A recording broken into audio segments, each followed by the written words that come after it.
My 28 SIL Amy, 26, always comes to visit from out of town. She stays with us instead of a hotel, and always wants to go to expensive restaurants. She always conveniently forgets her wallet, or domes up with some excuses as to why she can't pay her share. She has implied that since I make much more money than her, I should be the one to pay. No, not my husband should pay, but me specifically. I do make a fair amount of money, but not so much that I can treat someone every time they come into town. Nonetheless, in the past, I have just paid the bill and asked her to pay me back. She never has. She had made a reservation at an extremely expensive restaurant last night, and before we left, I made it clear that I wouldn't be paying her bill. This is where I might be the idiot, and I'll admit I got this move straight from an episode of 2.5 Men. As we were leaving, her and my husband went to the car. I pretended I forgot something and went back inside. I found her wallet sitting right on top of her suitcase. I put it in my purse and we went to the restaurant. When we were done eating, I asked for separate bills. She said no, we need one bill, because she forgot her wallet again. I reached in my purse and said, "This wallet?" She was extremely furious. She said that I should not have touched or grabbed her wallet. So am I the idiot for taking her wallet and bringing it to the restaurant? Edit, Amy just called me, she saw this and she yelled at me for bad-mouthing her on the internet. Honestly, I don't care. Amy, hopefully reading all these comments is a wake-up call for you. Not the idiot. That was a boss move. But if you want to keep it up without getting accused of touching her things, when you're in the car, don't let your husband start driving until she shows you she has her wallet on her. You told her right up front, I'm not paying this time. And she tried to push you into it. Honestly, I don't know why you keep going out with her. Cancel. Or insist your husband pays. Like, what does he say about all of this? Because he needs to have a chat with his sister about how she's abusing your generosity. I can see how touching someone's wallet could be considered invasive, but it's not like you went digging through her purse to find it. I think most people would appreciate having a lost or forgotten item returned to them. What if there was an emergency and she had to drive, but she didn't have her license? My one nitpick is that you should have given her her wallet as soon as you came back outside. Hey SIL, I noticed you forgot your wallet. Would have made it less obvious that you went out of your way. I'd vote you are the idiot for touching and taking her wallet without her permission. But freaking good for you. That kind of behavior is massive bullcrap for her to fake forgetting but always demanding fancy food. Maybe stop letting her stay with you and pick the restaurants. Tell her that if she's going to insist that you pay, you're gonna pick the place. Then take her to Denny's or IHOP. If she wants a fancy meal, she can pay for it. Or just pay for your meal with cash and walk out leaving her with the bill. If she can't pay it, that's on her to deal with. A few months ago I was near the end of my lease and instead of renewing it my girlfriend asked me to move in with her. Our relationship was at that level and she needed help with rent since her hours were cut and she had been dipping into her savings to get around, so it just made sense. I ended up paying 60% of all shared costs. We were gonna go 50-50 but since her hours were cut and I already made more than her before that happened, so I figured it would allow her to replenish her savings. It was pretty great for a few months until she out of the blue told me her mom was gonna come live with us as she had lost her job and house. I told her I was not comfortable with that and asked if there were alternatives. She said that she could live with her grandma, her mom's mom, but that her mom felt it was humiliating, so that was a no-go. I still told her I was not okay with this. Apparently living with your adult daughter and her boyfriend is less humiliating? Now it is worth noting that her mom is, well, weird. She is very obsessive, entitled, high maintenance, puts her nose where it doesn't belong and is a very dominant do-it-my-way type of person. She once had a meltdown because my girlfriend baked a cake for her nephew's birthday and so did her mom. She did not know about this, but my girlfriend's cake was better and came meltdown. I got dozens of stories like this. My protests were ignored and 4 weeks ago her mom moved into the guest room. Day one was already a crap show. I was going on a grocery run and noticed my grocery list had a ton of extra crap on it. When I asked her, mom said she added it. So I asked her for money and she said she had none, and my girlfriend acted like I was an idiot for asking. It turned into an argument with my GF where she said it's her name on the lease so it's her choice who lives there. Long story short, I noticed in the store all of the stuff she added was brand stuff and costs way more. And when I got at the cash register I had to pay $220 where I usually spend like $90 at most for the two of us. I put it on my GF's card, cause what the hell, I ain't paying for that. When I got home I called a buddy, asked him if I could crash at his place for a few weeks at most while I looked for a new apartment. He asked his girlfriend and they called me back later giving me the okay and I moved out the next day. I am moving into a new place in a week. Obviously we were barely on speaking terms when I left. Now that we started talking again she has been adamant I am in the wrong and the only reason I did what I did was because it was her mom and not someone else. Had it been her dad I would have been fine with it and I can't deny that. Her dad is great. Am I the idiot here? Not the idiot. Look, this is not okay. You should feel comfortable in your own home. If you pay bills there you get a voice. Your GF has diminished your voice and claimed ownership and all rights to the decision. Your best chance here is to tell her that since it's her on the lease she can figure it out then and move out. It's not cruel to do this since this is not what was agreed to. You have every reason to not want to live with her mother. It sounds like she is more angry about the fact that your wallet moved out and now neither her or her mother can afford anything. If she says anything about you not liking her mother, tell her that isn't relevant. What is relevant is that you aren't going to support her and her mother. You're probably going to be single soon so might as well let that help you decide on a new apartment.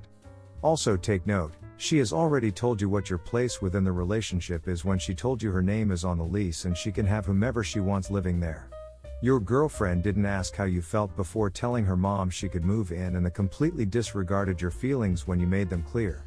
Her mother came in and took advantage, added extra things to your shopping list without asking or giving the money to cover those items. So glad you had your girlfriend's card, and has attempted to dictate how things happen in your home. This is my first time posting so excuse me for any mistakes I make. I'm a 57-year-old male, and my wife is 51-year-old female. We've been married for 28 years and have one son together that is 25. She's a stay-at-home wife. She never worked a day after we got married since I inherited a company that had been in my family for many generations so money was never a problem and we lived more than comfortably. When our son was little she took care of him and the house. Now that he's an adult the chores are the only thing that she does. She used to take on writing but gave up because she said that it's not as easy as she thought. Now I don't consider myself a terrible man or that woman belongs in the house with kids. This was her choice because she never liked to work. The problem is I work long hours and expect to at least have a dinner after the long day. We have a housekeeper that comes over twice a week so her responsibilities are basically cooking and smaller chores. She stopped cooking and doing things lately because she doesn't feel like doing it. She spends her days hanging with her friends and shopping. Also our son was born as a female and my wife always wanted a daughter. When he came out as trans she threw a fit and was unsupportive. I paid for his surgery and he transitioned. She was never as caring towards him as before and uses ring pronounces and his old name all the time. The other day I came home and she didn't do anything whole day and I snapped. I told her that I'm sick of her not doing anything while I'm providing for our family. My son is also still in college, and I pay for all of his expenses and apartment because I want him to focus on school. The argument went on and she decided to throw in my face how it's my fault she lost her daughter. This really socked me and I told her that she is lazy and also a terrible mother for talking as if her child is dead when we have a perfect and healthy son. I am at lost. Half of family members are siding with her, half with me, including our son. She called me an idiot and went to stay with her sister. Was I the idiot? I'm seriously considering divorce. Everyone's the idiot here. To me, and I'm not a psychologist, so you're getting what you paid for here. Your wife is showing signs of depression and grief. Has she talked to a doctor about depression? Is she seeing a therapist to deal with her grief at losing a daughter? I'm not saying actions and reactions are reasonable, but your lack of sympathy for her is, in my eyes, just as bad. I suggest you try to get her some much needed help. Also, you probably could benefit from talking to a professional about this as well. Not the idiot. Get your wife a job. Doesn't matter if it's volunteering or at your office. I think in the 50s and 60s it was different for stay-at-home moms. They had other stay-at-home mom to socialize with and keep them sharp and occupied. Staying home full-time, no one to talk to, nothing beyond the drudgery of doing the same thing over and over can drive people nuts. I've seen 2 coworkers whose wives went full-on nut job because they were isolated so much. One thought the TV was talking to her. The other thought the hubby was cheating with everyone, totally unfounded. Get her to leave the house for both of your sakes. It might not be so much that she hates her son, but that she's mourning her daughter. She needs therapy. Yes, she's gained a son, but you got to think that she's lost a daughter. She's in mourning even if she doesn't realize it. People can be whoever they want to be if it makes them happy, but by the same token, people get to feel about it how they want to feel about it as long as they're not an idiots about it. How long is it since you gained a son? My cousin Amy, 25, has 6 twins and has a nasty habit of dumping them onto relatives to babysit for the entire day without any warning or regard for their time. I, 27, have a very strained relationship with her, but because my mom's side of the family demands that we all remain close-knit, so I have no choice to tolerate her. When she initially gave birth to them, she teased me that I'll have to take on babysitting duty from now on. I'm no good with kids, so I remarked to her that if I ever have them, I'll train them, not babysit. She brushed me off. The kids now are hella destructive and loud. Pulling out stuffing inside furniture, holes inside walls, smashing anything glass and porcelain, screaming louder than a fire alarm, you name it. When it was my first turn to deal with them, I immediately walked with them to the store and grabbed the biggest bag of M&Ms I could find and trained them so that every time they follow my orders and behave, they get one. If they misbehave, I get one. Soon enough, every time the kids were dumped on me, they went with my guidelines and behaved. Whenever I say sit, they sit at the table. When I say stay, they don't leave that spot, etc. 2 days ago there was a party planned with the whole extended family. I know, pandemic. Didn't want to, but mom insisted, and I grabbed the M&Ms since the twins were there. Arrived, twins were being so destructive, an entire tray of food was spilled, that all the adults had enough and yelled at Amy to control them. She vomited the same excuse of them just being kids and they'll grow out of it eventually. I shouted the twins' names and shook my M&M bag. They came running over to me and I popped 6 pieces into my mouth for their misbehavior. I told them to go clean up the mess or no candy all night.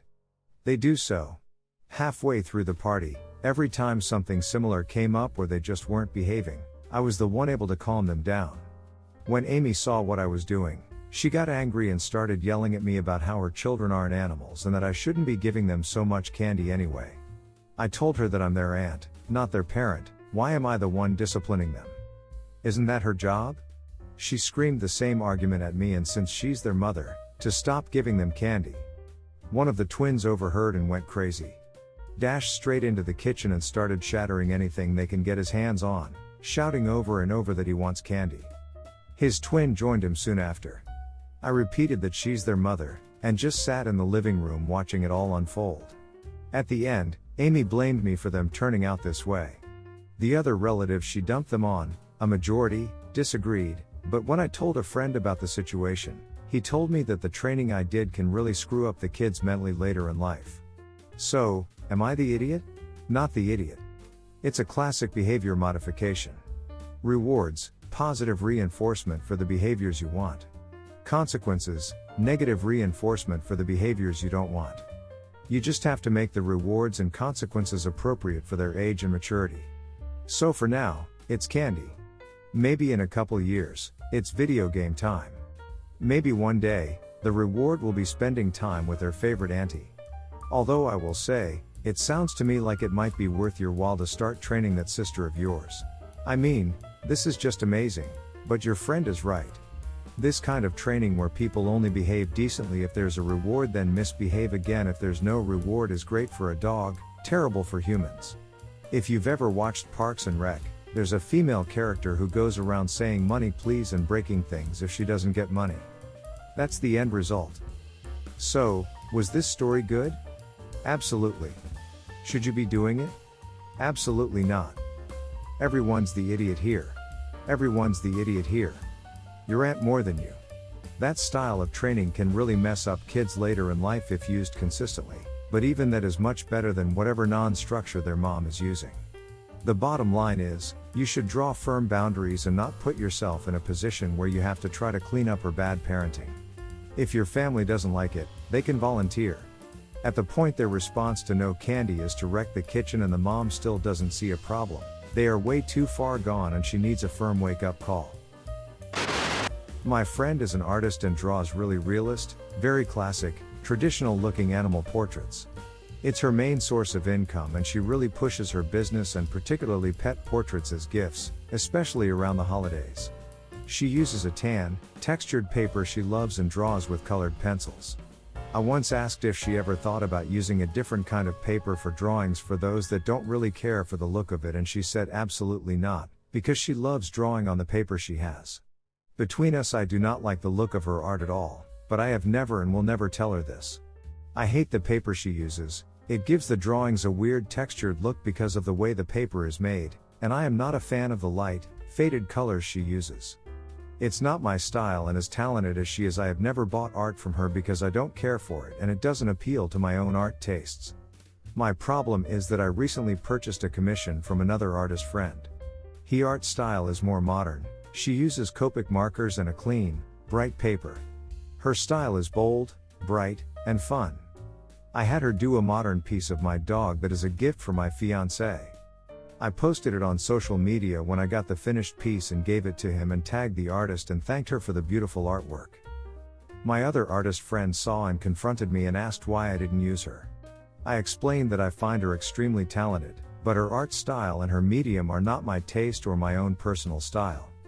She lost it. Called me names. Told me I am unsupportive.